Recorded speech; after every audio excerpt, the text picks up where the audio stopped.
People, when I come hear what I see for Chinese news and rising news. This one strong past me. APC have done it again. Oh, yeah, well, I mean, people gonna share this video. React to. I don't want to talk too much. I won't leave now with the video. Just react to. Welcome to Big Things God TV. TV they give you now information. This video, share am. Open your realization. Open and watch until the end. Hey, oh, this one. Hey, they don't they even hide them again. They say, hey, boy, they need to want me happen. Hey, wake it, hey. So shock me, my people. Let's talk about the election of 2023. I know I've seen you in and around Bola Tinubu, and I know how some of the roles that you play in that. But those who have questioned, there's been a lot of agitation after the election towards the outcome. Those who have argued that the election wasn't free, it wasn't fair. The conduct has a big question mark on it. What's your reaction on that?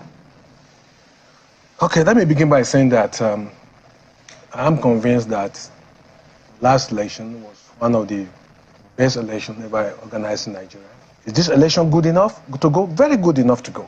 And when you talk about someone winning election, presidential election, you look at the personality. Asiwaju Bola Ahmed Tinubu is not a man of today.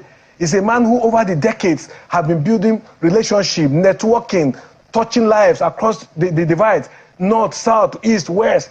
Asiwaju is not a man of today. He didn't win the election today. Asiwaju has been a man who has built people. I'm one of the products of Asiwaju Bola Ahmed Tinubu. But if I don't tell you, you don't know. Some people assume what they anticipated was not the result they got. I speak my mind at any point in time. And let me tell you the truth. I hold the view that this election was free, to a large extent, better than previous election.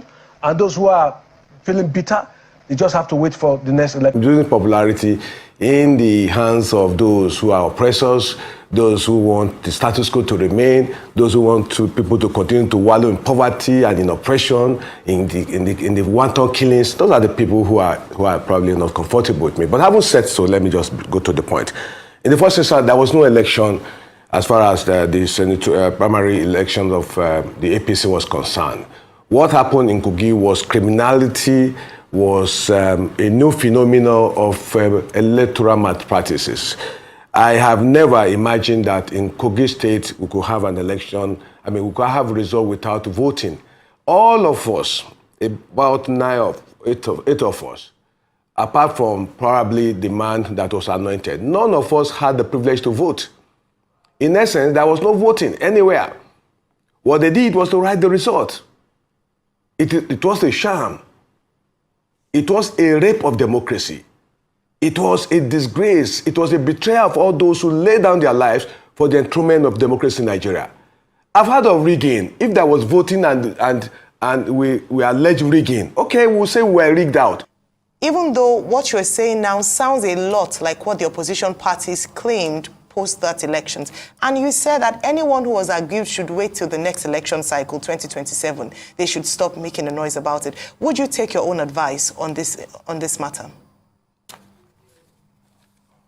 Okay, you are taking me to the national election. Okay, let me answer this to you. There was an election at the national level, which the APC won.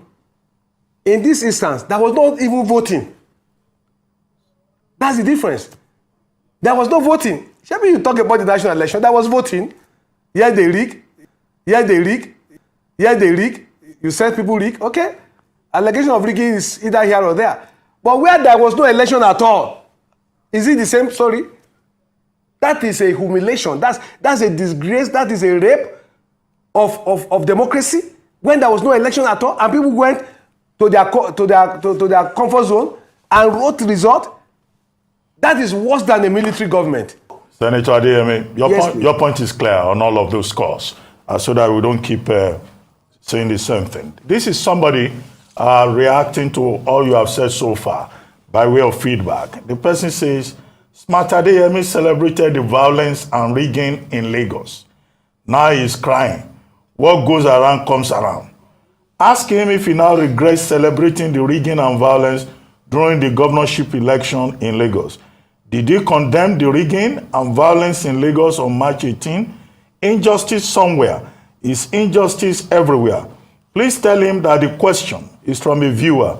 Mention my name. Well, I don't want to mention his name, but this is what the person is saying. What do you say to this feedback from one of our viewers? Well, in the first place, I have no reason to support violence in any way, in any form. And what happened in Lagos, I was not in Lagos. There was a report of pockets of violence. I'm not based in Lagos. So I heard about the fact that there was violence on the part of all the political parties, not APC, not Labour Party. You know, that is the issue at stake is quite different from this question. The issue at stake was the fact that election never took